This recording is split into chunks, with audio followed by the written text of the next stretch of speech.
Hello, Reading Room. We are here on day 4 of our story, A Dangerous Trial. The Scopes Trial, the original fight over science in schools by Debbie Levy. This is the monkey trial. Yeah, just had somebody call me a monkey. Which don't think I didn't forget that you did that either. I remember you in my bedroom going, hey, monkey. Hey, monkey. And that would be Asteria. Asteria. Always identifying the monkeys.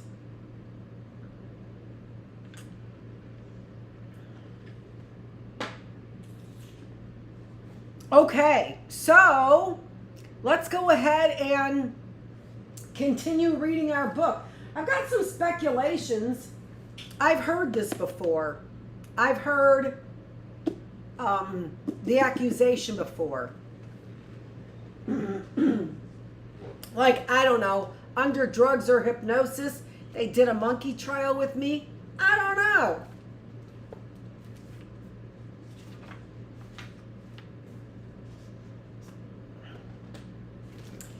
Chapter 7, Proofs and Perversions. Move this up a little closer. Day 219 of the classroom. We are here. It is July 15th. Chapter 7 of our book. As I said, Proofs and Perversions. Well, the great commoner and the great defender were growing in their reputations and influence. So too was Charles Darwin's theory of evolution. Most American scientists, religious or not, accepted evolution as a fact. The American Library Association recommended both On the Origin of Species and The Descent of Man on its 1895 list of books for girls and women and their clubs. Around the same time, the New York Times reported that The Descent of Man, 25 years after publication, was still one of the most popular titles in the Manhattan branches of the New York Public Libraries. Now, I'm going to say I have looked at, I don't know to what extent over the years, I've only been so impressed and so interested in reading so much. But I do have a recollection of buying those books. So the Origin of Species I bought, and while we were there, I looked at The Descent of Man. And maybe, I don't know, maybe I bought it so I could look at it more. But I do know that from what I read, I was not anywhere impressed. It took a total turn into Planet of the Apes from his Origin of the Species. It was like, now I'm going to start making shit up. That's what it felt like as I was reading. And so you don't know what that person was necessarily saying or what you can attribute to that person if, for example, he was under the influence of drugs. There were psychedelics that were going around and beginning, and Coca-Cola with the cocaine, and different kinds of experimental drugs that were certainly beginning at this time. And so I just feel that, I mean, there's stuff that they are producing, and it's probably attributing to me, that they have done with me under the influence of drugs, of their PCP, heavy tranquilizers, twilight sleep. All of that was described as a PCP. And I do remember my dad talking about it in ways that you wouldn't have liked. They just gave you a bad feeling about it. Like he knew a little bit too much and had a little bit of enjoyment in it in a little bit of the wrong way. Stuff like that. But I don't know. I don't know. My guess is there's a lot of Secret Service that have been around me but that could be secret police. Who even knows? And those two have two different meanings. They do. Oops, sorry. That was my leg. So to me, two entirely different books. In 1900, The Outlook, a widely read national magazine, asked 10 men who were well known in the world of thought and letters to name the 10 books which have influenced thought most this century. The publication reported every one of the 10 give Darwin's Origin of the Species as belonging in the list. It was the only book on which all agreed. Outside the pages of Origin of Species, The Descent of Man, science marched on. Paleontologists discovered fossils that connected prehistoric reptiles to birds. They uncovered fossils that revealed the evolution of horses in North America. Fossils of humanity's ancestors would not be uncovered in significant numbers until the 1920s and after. The geologist Charles Liddell, a friend of Darwin's, published a study almost as radical as Origin of Species, setting forth the geological evidence of humanity's long tenure on Earth.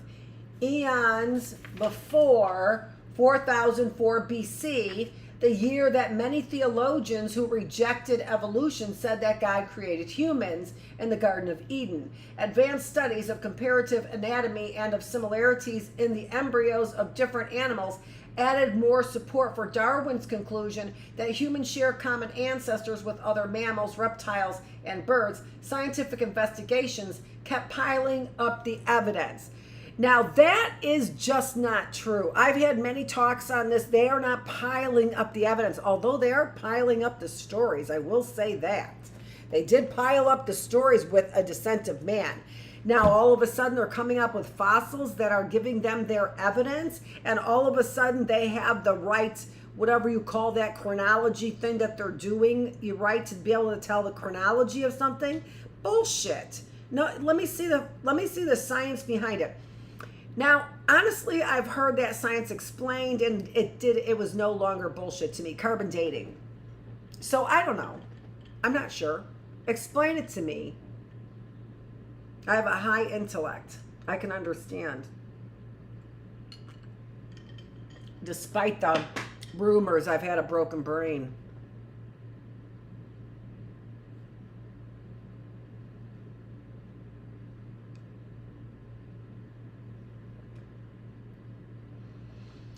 This didn't mean the scientific community agreed on exactly how evolution worked. Darwin's theory of natural selection proposed that changes in an animal's characteristics occurred randomly. If a particular random change, such as the ability to run fast and escape predators, helped an animal survive, that animal would be more likely to outlive another member of the same species that didn't have that characteristic. The animal with a helpful random change would have babies who would have babies who would have babies, all presumably enjoying that random change. Now, the word random change here is scientifically called a mutation, and every bit of what you think and feel about the word mutation then says that's what humans are made of. That's our ancestry. That's our promise, mutations. Other scientists had different theories. Some rejected Darwin's idea that random mutations were the driving force behind the great and varied tapestry of life. Is that what's behind, is that what inspires you? Random mutations? Is that what inspires you to create beautiful art or music or love letters? I mean, think about it. There's a lot of pieces that are important about humanity that don't fit into this, and that when you do go with this, that are lost on humanity. Comprendo? Comprenden? That's what it should be. Comprenden? Some emphasize the role of an animal's environment in creating changes in the animal's body, skeleton, strengths, weaknesses. Some focused on whether over time a particular part of an animal's anatomy was used or not used. Anatomical parts that were useful and used were passed on to offspring. Anatomical parts that fell into disuse withered away. And how was a beneficial mutation such as speed or the ability to eat certain foods passed down from one generation to another? How did baby critters inherit traits from their parents? Darwin and his scientific colleagues didn't really know. While Darwin was doing his research and writing, an Austrian monk named Gregor Mendel was experimenting with pea plants in his abbey garden. Raising generation after generation of peas, Mendel discovered that the plants transmitted their traits, flower, color, for example, through what had to be separate and distinct units of inheritance. A pea plant inherited these units from both its parent plants. Eureka! But not quite. Mendel knew Darwin's work. He'd marked notes all over his German language copy of Origin of Species, but it does not seem to have occurred to Mendel that his units of inheritance, eventually to be dubbed genes, were responsible for carrying the variations in traits that Darwin observed from one generation to the next. And Darwin did not know of Mendel's work. How could he? Mendel lived in a monastery cut off from most of the world. His work was revealed only after his death in 1884, 2 years after Darwin died. So Darwin and scientists of his time were fuzzy about the mechanics, but they were not fuzzy about the fact that evolutionary change happened, and they knew that inherited traits played a role. And by the turn of the 20th century, thanks to Mendel's work, scientists were beginning to understand how traits passed from parent to offspring, whether pea plants or people. Okay, so he was an Austrian monk who were having problems with Slavic people. Austrians were. And I really wonder, I would have to wonder about the ingenuity and ethical soundness of Mendel at the time in choosing pea plants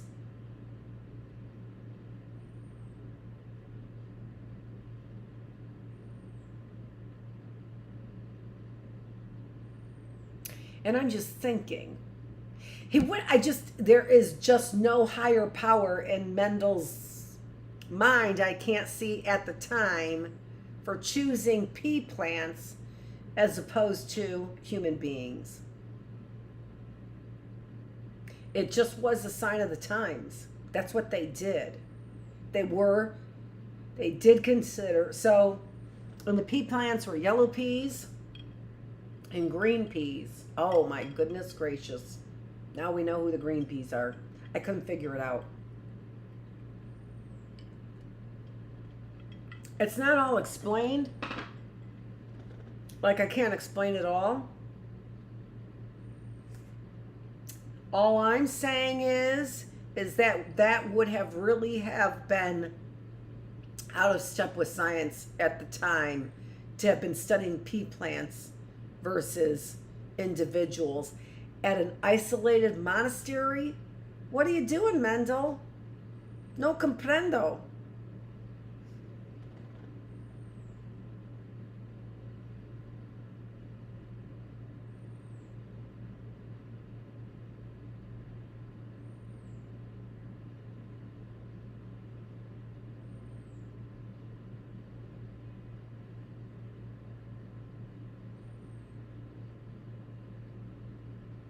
I totally lost my place. It's going to take me a minute here.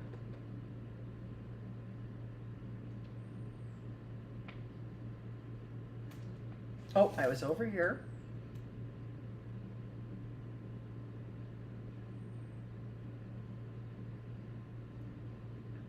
But it does not seem to have occurred to Mendel that his units of inheritance, eventually to be dubbed genes, were responsible for carrying on the variations. How could he? So Darwin and scientists of his time were fuzzy about the mechanics. They were not fuzzy about the fact that evolutionary change happened, and they knew that inherited traits played a role. And by the turn of the 20th century, thanks to Mendel's work, scientists were beginning to understand how traits pass from parent to offspring, whether pea plants or people. Sorry, I already read that. Unfortunately, other mutations, the man-made kind, were simultaneously warping Darwin's theory to make it far less scientific and far more sickening. Leading intellectuals and scientists perverted the theory of evolution into the notion that some people were more worthy of life than others. They started with the phrase that Darwin did not invent, survival of the fittest. An English philosopher named Herbert Spencer, who lived around the same time as Darwin, came up with survival of the fittest as another way to express Darwin's concept of natural selection. This survival of the fittest, he wrote after reading Origin of the Species, is that which Mr. Darwin has called natural selection, or the preservation of favored races in the struggle for life. Now, they're clearly a complete perversion, and that was what was so interesting I found about this book, is that not only is the trial just a setup, right, to start marking some kind of legislation for people who have no moral code, right? So the trial is a setup, but to set an example setup. But then here, so is the misinterpretation here. So by Herbert Spencer.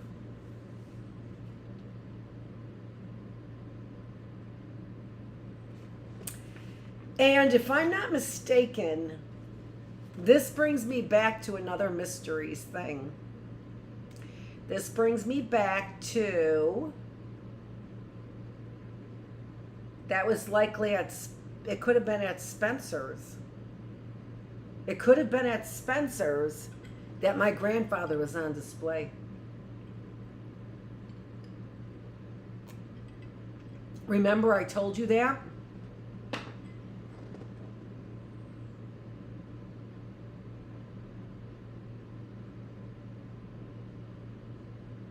I can remember that now. I mean, that was a memory when I was very little. But how do you have a memory like that? At Spencer's in a carriage like a monkey, in a baby carriage like a monkey, at a time when they were trying to support these kinds of ideas. At that time, with my grandfather being Mexican, and I believe that has to do with Fox. Because, as I said, I think my dad's dad was Red Fox. And that's what they did to him. They made him look like a monkey. And that's what he had to do for a living. Help support this kind of theory. In the spectacle of entertainment. The entertainment industry. Spencer and his followers decided that natural selection and the survival of the fittest applied to society as a whole. The strongest, most intelligent, and most civilized were the most worthy for Spencer. That meant white Europeans. It was only natural and right that they should take charge of society. Indeed, it was only natural and right that they should dominate other societies as England was doing in building its empire. It was natural and right that they should control industry and the economy and amass great amounts of wealth. This was survival of the fittest. A scientific theory about biological evolution became a social policy, social Darwinism. I wrote on that when I was young. I don't remember. It would have been in college though. It would have been in psychology. I wrote about it. It was only a short step from social Darwinism to even more repugnant ideas about how to treat the unfit. Charles Darwin's own cousin, Francis Galton, took Herbert Spencer's notions to the next level in 1883 when he made up the word eugenics, derived from the Greek word eugenes, meaning well-born or good in stock, and spun a new type of science around it. The problem with humanity, Galton decided, was that evolution wasn't working quite as it should. That is, sure there were the fittest, and sure they survived at least sometimes, but so did the unfit. The lower class, who were unfit in Galton's scheme, had higher birth rates than the upper class.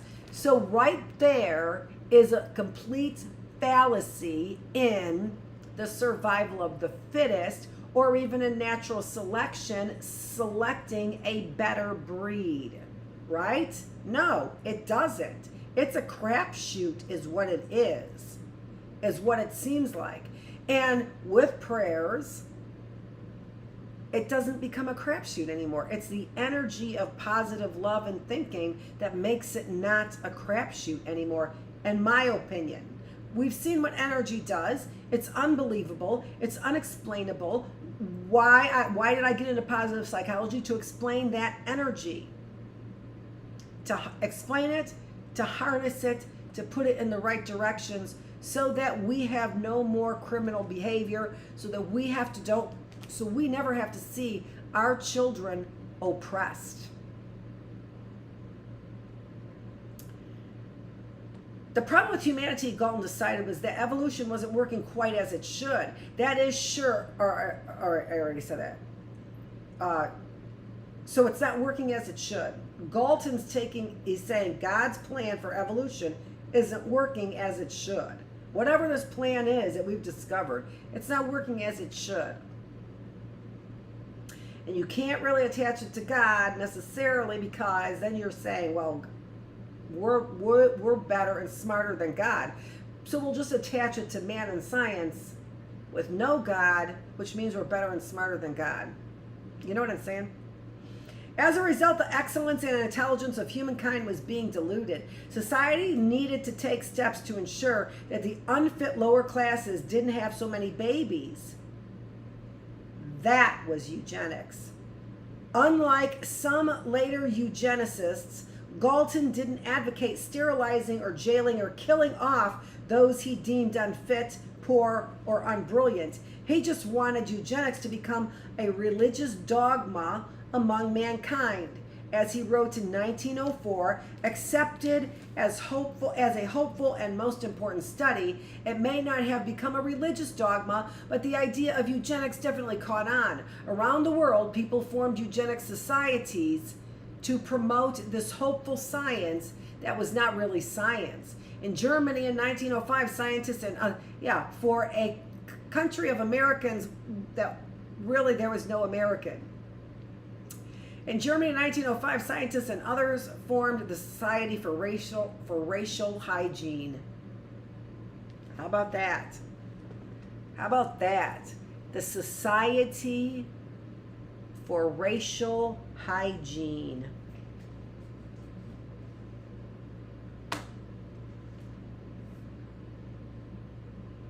Which was not really hygiene. 30 years later, racial hygiene and the superiority of the Aryan race, not really a race, became a deadly obsession in the Germany's Nazi Party.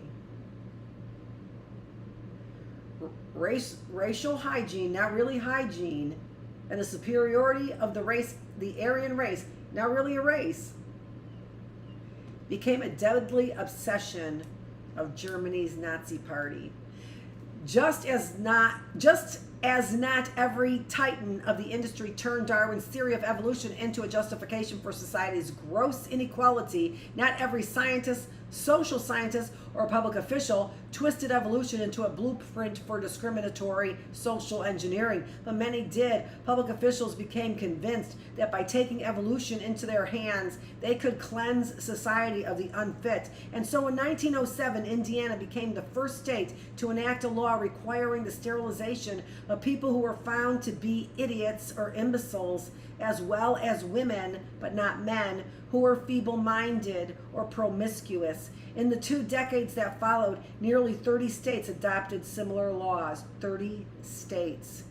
It would be lovely to be able to say that Charles Darwin bore no responsibility for these atrocious lines of thinking. Lovely, but not entirely true. In Origin of Species, Darwin avoided the question of human evolution, limiting himself to plants and animals. When he did address human evolution and the descent of man, Darwin was clear that all humankind had descended from a common ancestor. This put him at odds with the popular racist theory of the time that the better white or Caucasian race came from the best ancestors or lesser races. Basically, all people of color came from their own inferior ancestors. Darwin did not suggest that his theory of natural selection should be applied to society or the economy or politics, but he did say some other stuff. Even if unintentionally, he did give social Darwinists and the eugenicists grist for their mills. The great scientist included some problematic and unscientific statements in The Descent of Man, most notably in his efforts to explain the several so-called races of men.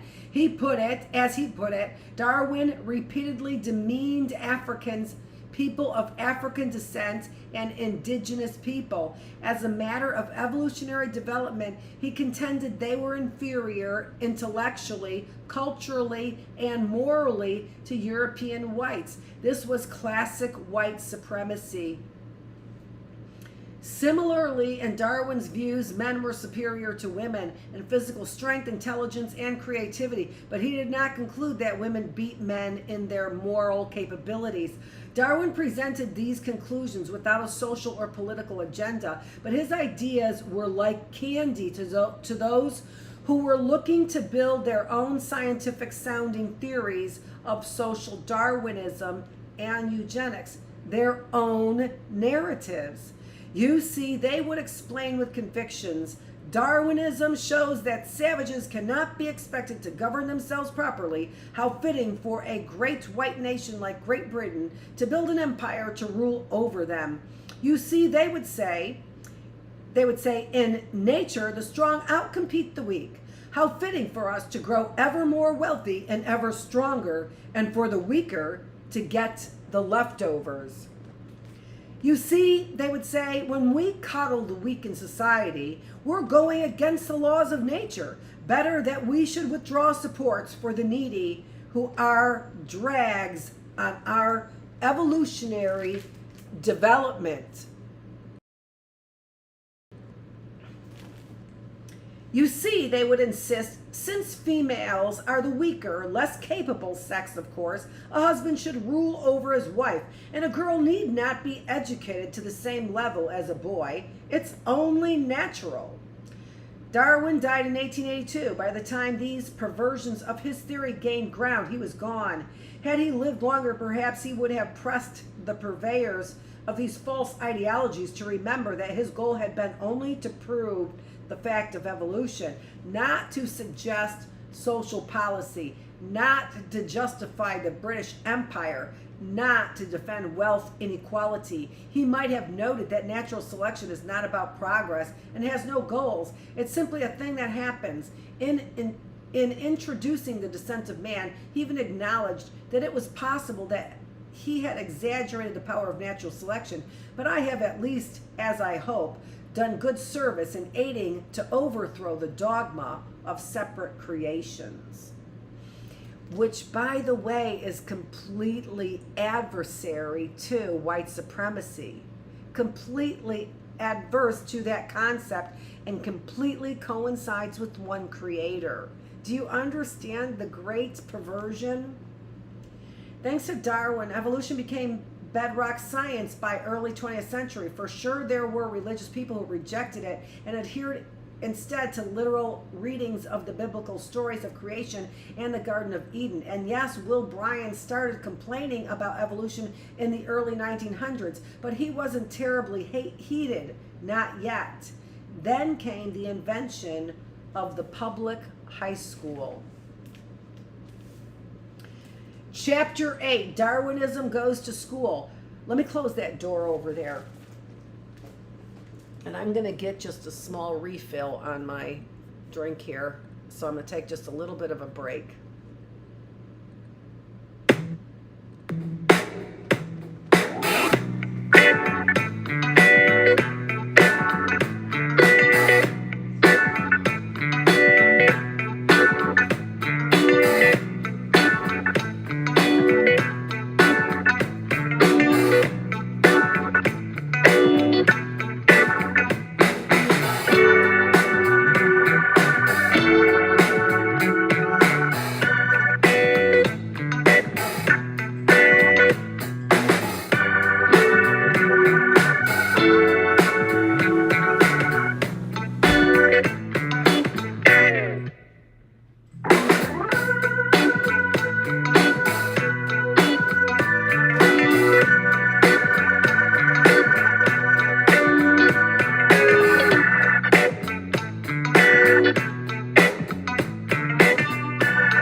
I don't know. I'm thinking about something there, about some of the things that you do and some of the ways that you think as a child. I mean, I say a lot, right? I mean, I say a lot. And I'm sure people don't appreciate a lot of what I say that might be family members. But on the one hand, on the other hand, I mean, we really do need, people didn't clean up their acts like they were supposed to. I hope that I am conveying some of the traumas of these kinds of outcomes, because we all need to understand them a little bit better. It seems like that's my purpose. So now we're going to learn about the public schools and what's going on in the public schools. And more importantly, that was an interesting last line, wasn't it?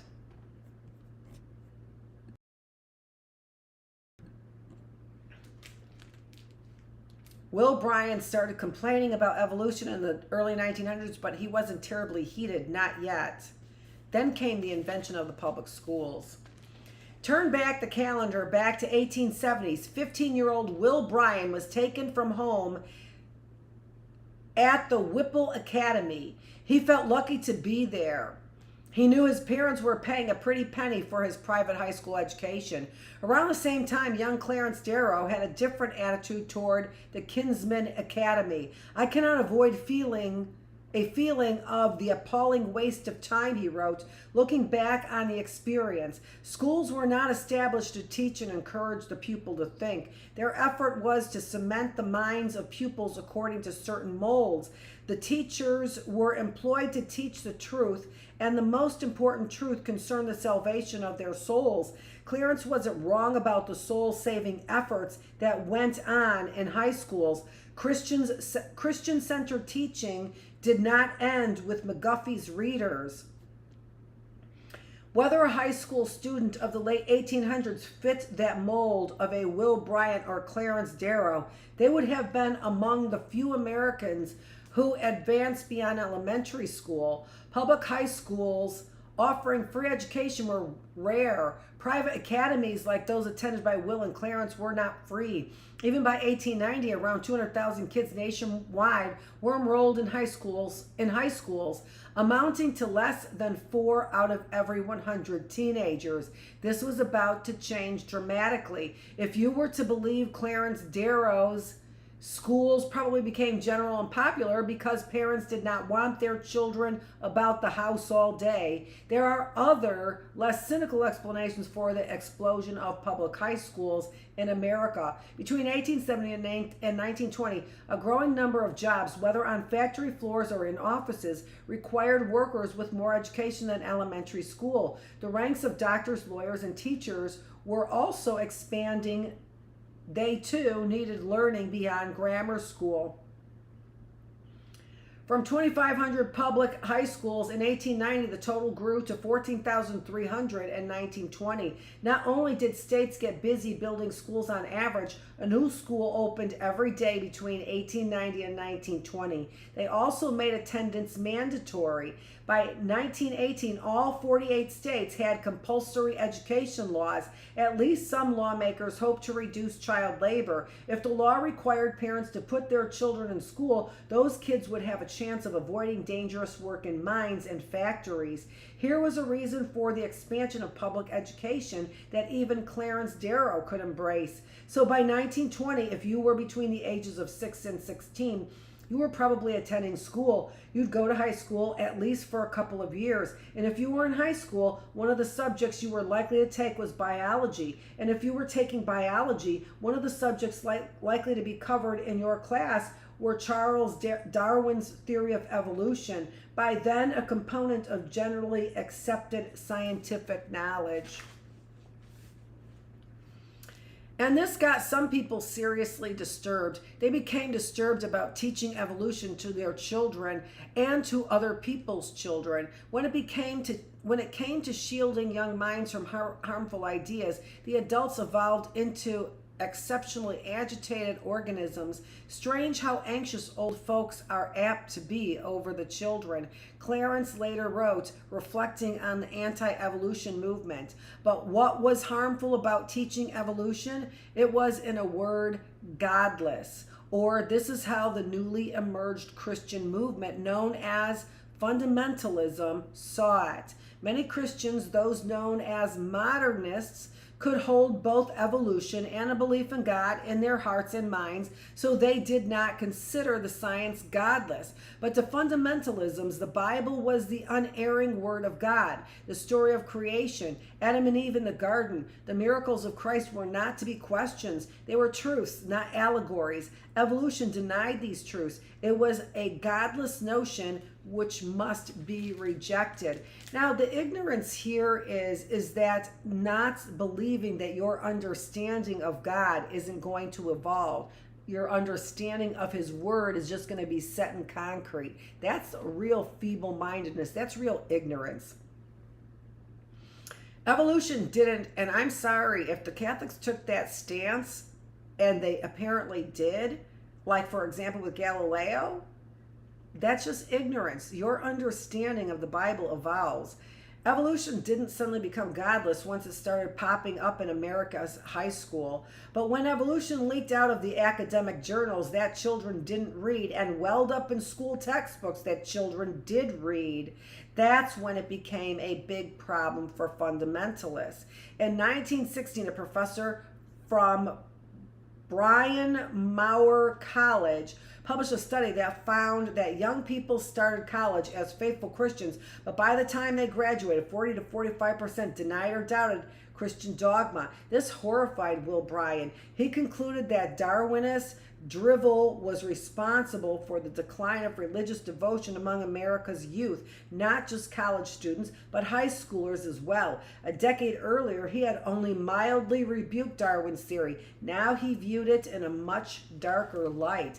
And if evolution was a problem for William Jennings Bryan, whose weekly newspaper column was published in 100 newspapers and whose admirers flocked to the speeches and bought his pamphlets, it was going to be a problem the whole country knew about. For Will, evolution was not only contrary to the literal word of the Bible and the special creation of human beings, which was bad enough, he also believed that the cruel precepts of social Darwinism had influenced the leaders of Imperial Germany to conduct the brutal, bloody conflict in World War I. The actual scientific theory of evolution and the perversions of social Darwinism were all the same to him. He blamed the idea of survival of the fittest for encouraging the extreme inequality of the so-called Gilded Age too. Darwinist thinking, Will became convinced, was at war with humanity. And this is the perversion of Darwinist thinking, which had social Darwinism. He is absolutely spot on correct. The contrary had changed. The country had changed, was changing still, and not for the better by Will Bryan's lights.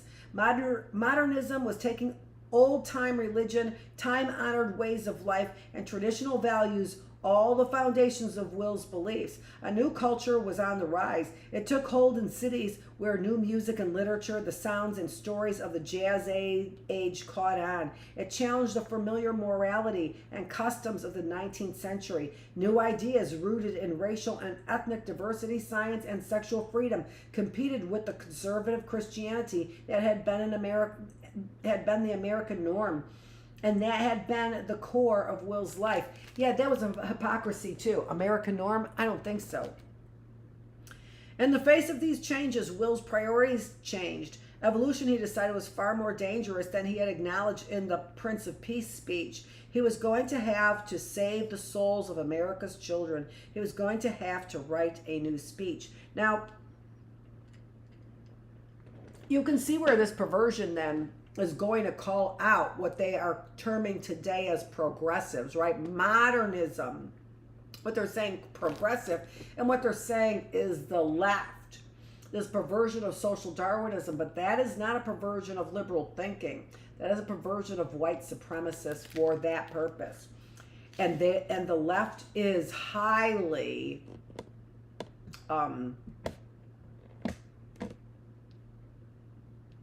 adverse, highly against white supremacy. The Grand Opera House in Wausau, Wisconsin was packed on the evening of May 12, 1919. The greatest need of the world today is a wholehearted belief in God, the esteemed speaker Will Bryan told his audience. It was an audience inclined to agree with him. The speech was sponsored by the Biblical Alliance, a group dedicated to the inclusion of Bible study in schools. I believe in higher education, Will continued, but I feel that we are paying men to undermine the faith of our children. Everyone knew he was talking about how state governments use money they raise from their citizens in the form of taxes to pay teachers who were teaching evolution to their children. Now, again, the teachers, though, taught like 6 pages of the evolution. So teaching it in school really does, in my mind, add to public debate, and then you decide on whether or not this is a good theory, right? You find the holes in the theory, but there are things to be said for the theory, I believe. In The Origin of Species, I'm talking very specifically about finding out more about that that table, that period, the Cambrian period table, which is supposed to be the one and only place where they have found the divisions in time, the actual fossils and the division in time. One and only place? Come on, we need to replicate, folks. Doesn't seem like it's that hard since we've been digging in marble for how long? Or for marble countertops, and rock is what I'm saying.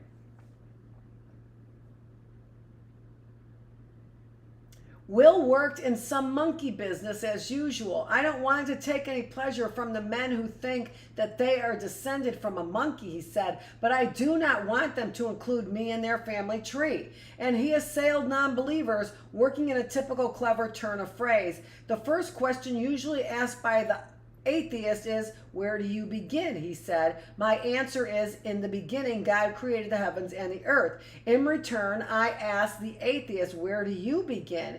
He has no answer. And then Will injected the slick quotable quote. I would rather begin with God and work down than to begin with a piece of dirt and work up. I mean, it's just common sense, right? I mean, he's not making the claim that his belief is right. He's just saying that he prefers it because it makes sense. It's a better belief. It is time for the world to challenge the unbeliever, Will told his crowd. The speech was titled Back to God. Afterward, envelopes were passed around the auditorium to collect donations to support the challenge. It was a good night for the Biblical Alliance, and Will was just getting started. But first, Will had another speech to make, one of great importance to its audience, but not so much for the rest of the world. 4 days after his outing in Wausau, Will was in his hometown of Salem, Illinois, to deliver the commencement address to the 22 graduating seniors of the local public high school class of 1919. Although he now lived in Florida, Will frequently returned to Salem to speak. The graduation ceremonies were held on Friday morning, May 16th, at the Methodist Church. It was a big day for the 22 young people in the graduating class. Will started speaking. Presumably, he shared some encouraging and inspiring words for the seniors who, as the local newspaper put it, will soon be turned into the world. Presumably, these young people and their families hung on the hometown hero's every word. As one of them later wrote, he was one of the most perfect speakers I have heard. He was nearly always flawless in every way, and yet the great commoner made a minor slip.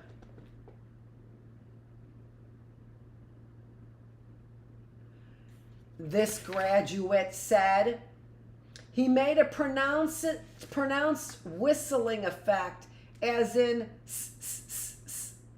at the end of a word ending with S.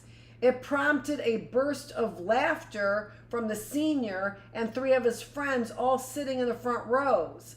It was not their finest moment. They just could not control themselves. The giggling was, as giggling can be, contagious. Soon chuckles and chortles bounced around the room. The audience, this student said, was jolted out of the spell Bryan had woven. Will stared at the guilty foursome, 2 boys and 2 girls. They did their best to get themselves together. The audience quieted. As he continued with his speech, Will shot these front row disruptors a look now and then, a warning to keep quiet. One of the kids, the one who wrote about the incident, was a lanky boy with wispy blondish hair. That was John Scopes. Okay, let's take a look at some of the pictures close up that I didn't show you. This one says 12 boys, 10 girls in class of 19. Class of 19 of SHS will soon be turned into world.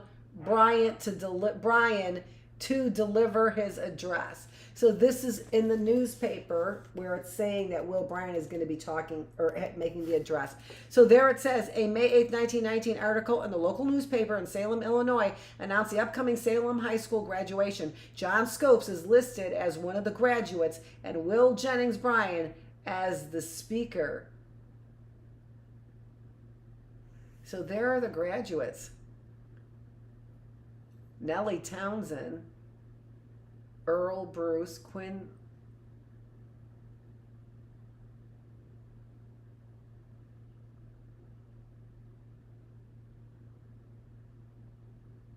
It's so interesting. Sometimes it's interesting to read names. So there's that. I think I put that up close. And then here is the... In 1895, the American Library Association included Origin of Species and Descent of Man on its list of books for girls and women and their clubs. Now, what this was doing for the women, by the way, in case you are unaware of this, what this is doing for the women here is it's giving them some intellectual fodder to be able to get an intellectual man, a man of means. This is Dr. Annette Feravich. We are here reading the book, A Dangerous Idea. We just got through chapter 7. We are going to go into chapter 8. Chapter 8 is Better to Destroy.